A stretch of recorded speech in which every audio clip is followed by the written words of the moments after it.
बिस्मिल्लाहिर्रहमानिर्रहीम। अस्सलाम वालेकुम। पीके फूड कुक में खुशामदीद करती हूँ और उम्मीद करती हूँ कि तमाम व्यूवर्स ठीक होंगे। अल्लाह पाक आप लोगों को खुश रखे, आबाद रखे, आमीन। अल्हम्दुलिल्लाह मैं भी बिल्कुल ठीक हूँ। आज अपने व्यूवर्स की खिदमत में बहुत ही मज़ेदार और सबकी फेवरेट कड़ी पकौड़ा की रेसिपी लेकर हाजिर हुई हूँ। जितनी खूबसूरत कड़ी पकौड़ा आपको देखने में लग रही है, इतनी ही मज़ेदार ये जायके में भी है। तो आइए जल्दी से रेसिपी को स्टार्ट करते हैं। रेसिपी स्टार्ट करने से पहले मेरी रिक्वेस्ट है, जो लोग मेरे चैनल पर न्यू है वो जल्दी से चैनल को सब्सक्राइब कर लें और सब्सक्राइब करने के साथ साथ बेल आइकन का बटन भी दबा लें ताकि आने वाली हर नई रेसिपी सबसे पहले आप तक पहुंचे। बिस्मिल्लाहिर्रहमानिर्रहीम। एक खूबसूरत सी कढ़ाई के अंदर 1 कप पूरा मैं तेल का शामिल कर दूंगी, कुकिंग ऑयल। जैसे ही कुकिंग ऑयल अच्छे तरीके से गर्म होगा तो इसके अंदर 2 मीडियम साइज के प्याज थे, बड़े वाले, जिनको मैंने बारीक स्लाइस की शक्ल में यहाँ पर काट लिया है। ऑयल जैसे ही गर्म हुआ है तो मैंने इसके अंदर प्याज शामिल कर दिया है। तो यहाँ पर जी व्यूवर्स, मीडियम फ्लेम के ऊपर प्याज को मैं फ्राई करूंगी। यहाँ पर प्याज को हल्का सा, जैसे ही प्याज फ्राई होगा तो इसके अंदर मैं डाल दूंगी 4 अदद साबुत लाल मिर्चें। साथ ही मैं डाल दूंगी 1 टीस्पून मेथी दाना, 1 टीस्पून यहाँ पर राई और 1 कड़ी पत्ता। तो मिक्स करने के बाद यहाँ पर डालूंगी 1 टीस्पून साबुत सफेद जीरा। तो यहाँ पर ये जो मैंने मसाले डाले हैं ये स्किप बिल्कुल नहीं करने, इनसे जो है कड़ी का बहुत ज़बरदस्त जायका आता है, ये मेन फ्लेवर है। तो प्याज के साथ ही इन मसाला जात को भी फ्राई कर लेंगे तो खुशबू बहुत ज़बरदस्त आएगी कड़ी की। तो यहाँ पर प्याज अच्छे तरीके से गोल्डन हो चुका था। मैंने थोड़ा सा पानी इसलिए शामिल किया ताकि जो प्याज है वो जले बिल्कुल भी ना और फ्राई होके। तो 2 टीस्पून मैंने यहाँ पर लाल मिर्च का पाउडर शामिल किया है, 1 टीस्पून मैंने यहाँ पर हल्दी शामिल किया है। नमक आप अपने जायके के मुताबिक कम या ज़्यादा कर सकते हैं। फिलहाल मैंने यहाँ पर 1 टीस्पून नमक शामिल किया है। अच्छे तरीके से अब मसाले की बुनाई कर लूँगी। तो मसाला तो रेडी हो चुका है कड़ी का। अब एक बाउल के अंदर लेंगे, मैंने यहाँ पर आधा किलो दही लिया है। आधा किलो दही के अंदर मैंने 1 कप पूरा बेसन का शामिल कर दिया है। अब इसको अच्छे तरीके से फेंट लेंगे दही और बेसन को। तो यहाँ पर जी मसाले के अंदर शामिल कर देंगे जो हमने दही तैयार की है बेसन वाली, वो। तो जो बाउल के अंदर साथ लगी हुई दही है उसको वेस्ट बिल्कुल नहीं करना, उसके अंदर ही पानी डालकर हम इसके अंदर डालेंगे। तो यहाँ पर जी हाई फ्लेम के ऊपर मैं मुसलसल चम्मच चलाती जाऊंगी ताकि जो बेसन है उसकी थोड़ी सी पकाई हो जाए, कच्चा ना रहे। तो यहाँ पर 5 मिनट के बाद बुनाई के यहाँ पर मैंने तकरीबन 1 से 1.5 लीटर के करीब यहाँ पर पानी शामिल कर दिया है। अब इसके अंदर जब तक इस कड़ी को बॉयल नहीं आता मैं चम्मच चलाती जाऊंगी वक्फे वक्फे से। तो यहाँ पर जी व्यूवर्स आप देख सकते हैं कि तकरीबन 10 मिनट के बाद कड़ी को अच्छे तरीके से बॉयल आ चुका है। ये देखें, आप ऊपर देख सकते हैं कि झाग आ रही है ऊपर। तो अब इसको बिल्कुल हल्की आंच पे मीडियम टू लो फ्लेम के ऊपर तकरीबन 1 घंटे के लिए तो इसको मैं पकाऊंगी मजीद। ये देखें कितनी ज़बरदस्त जागदार ये उबाले खा रही है बिल्कुल। तो अब इसको मैं मीडियम टू लो फ्लेम के ऊपर पकने दूंगी कड़ी को तकरीबन 1 घंटे के लिए। जितनी कड़ी पकेगी उतना ही उसका जायका आएगा। तो यहाँ पर जी व्यूअर्स, पकौड़े तैयार करने के लिए एक बाउल के अंदर मैंने डाल लिया है तकरीबन 1 कप धनिया था, हरा धनिया 1 प्याली के करीब। आधा किलो प्याज है।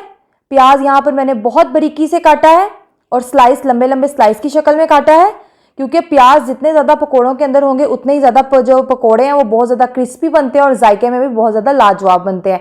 अब यहाँ पर तकरीबन 10 से 15 अदद हरी मिर्चें थी छोटी वाली, जिनको मैंने बहुत बारीकी से बिल्कुल गोल गोल काट लिया है। अगर बड़ी मिर्चें हों तो आप 6 से 7 भी ले सकते हैं।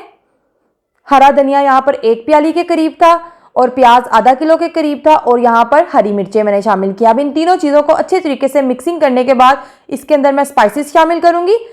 नमक मैं यहाँ पर डाल रही हूँ 1.5 टीस्पून, यानी 1.5 चाय का चम्मच। अब इसके अंदर मैं शामिल करूंगी लाल मिर्च का पाउडर 2 टीस्पून, यानी 2 चाय के चम्मच। अब इसके अंदर मैं शामिल कर रही हूँ धनिया पाउडर और जीरा पाउडर 1-1 चाय का चम्मच। जीरा पाउडर आप थोड़ा सा ज़्यादा भी डाल सकते हैं, इसकी खुशबू जो होती है वो बहुत ज़बरदस्त आती है पकौड़ों के अंदर।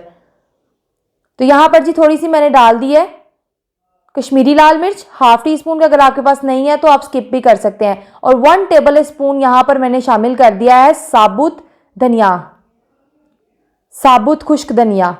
अब अच्छे तरीके से मिक्स कर लेंगे। सारे मसाले मैंने शामिल कर दिए हैं जो पकौड़ों के अंदर डलने हैं। तो अच्छे तरीके से मिक्स करने के बाद इसके अंदर डालेंगे हम बेसन। यहाँ पर जी व्यूवर्स तकरीबन 300 ग्राम के करीब मैंने बेसन शामिल कर दिया है, यानी 1 पाव से थोड़ा सा ज़्यादा बेसन है। बेसन डालकर अच्छे तरीके से मिक्स कर लूँगी।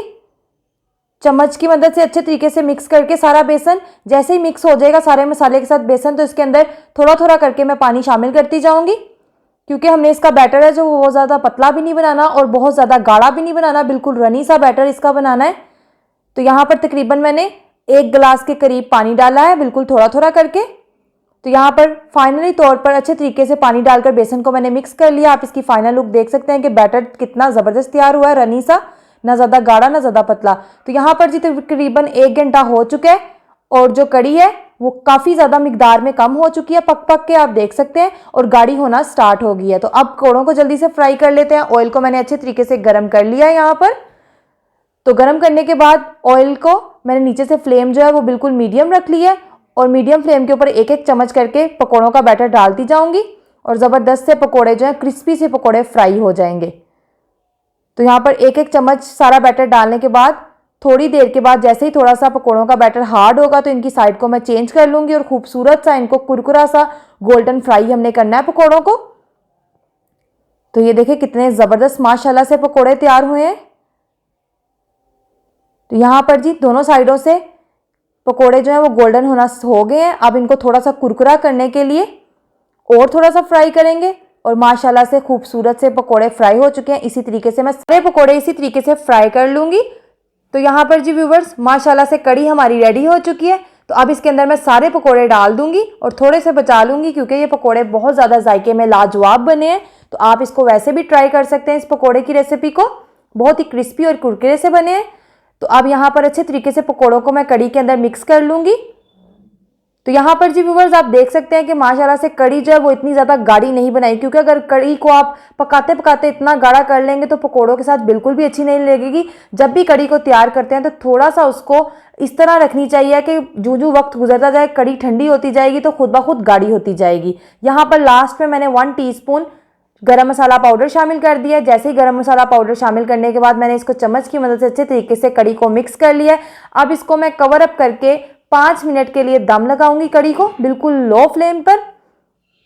तो यहाँ पर कड़ी की आप लुक देख सकते हैं, मैं आपको दिखाती हूँ। ये देखें, इस तरह से आपने इसको बिल्कुल रनी सा रखना है, इतना ज़्यादा गाढ़ा नहीं करना, इतना ज़्यादा पतला भी नहीं करना, बिल्कुल नॉर्मल सी होनी चाहिए, ताकि ये ठंडी होकर खुद ब खुद गाढ़ी होती जाएगी। तो अब मैंने इसको दम पे रख दिया है। तो दम से उठाएंगे 5 मिनट के बाद मैंने कवर को हटा दिया। तो माशाल्लाह से कितना खूबसूरत कलर आया है कड़ी को, आप देख सकते हैं, बिल्कुल होटल स्टाइल में जिस तरह ढाबों में मिलती है कड़ी की जो रंगत होती है येलो कलर की, वो सेम टू सेम इसी तरीके से रंगत आई है, और माशाल्लाह से कड़ी बहुत ज़्यादा जायकेदार तैयार हुई है। तो अब इसको मैं सर्विंग डिश में आपको डाल के दिखाती हूँ कड़ी की फाइनल लुक। तो ये देखिए माशाल्लाह से कितनी ज़बरदस्त पकोड़ों का टेक्सचर, पकोड़े भी बहुत ज़्यादा मज़ेदार रेडी हुए हैं। तो आई होप कि आपको ये कड़ी की रेसिपी अच्छी लगी होगी। अगर आपको ये कड़ी की रेसिपी अच्छी लगती है तो इसको लाइक ज़रूर कीजिएगा, और लाइक करने के साथ साथ कमेंट बॉक्स में अपनी राय का इजहार कीजिएगा कि आपको ये रेसिपी कैसी लगी है, और फ्रेंड्स और रिलेटिव्स के साथ तो शेयर करना बिल्कुल भी मत भूलिएगा। और जाते हुए मेरे चैनल को ज़रूर सब्सक्राइब करिएगा, और सब्सक्राइब करने के साथ साथ बेल आइकन का बटन भी दबाया करें। एक अच्छी सी नई रेसिपी लेकर हाजिर होंगी। अल्लाह हाफिज़।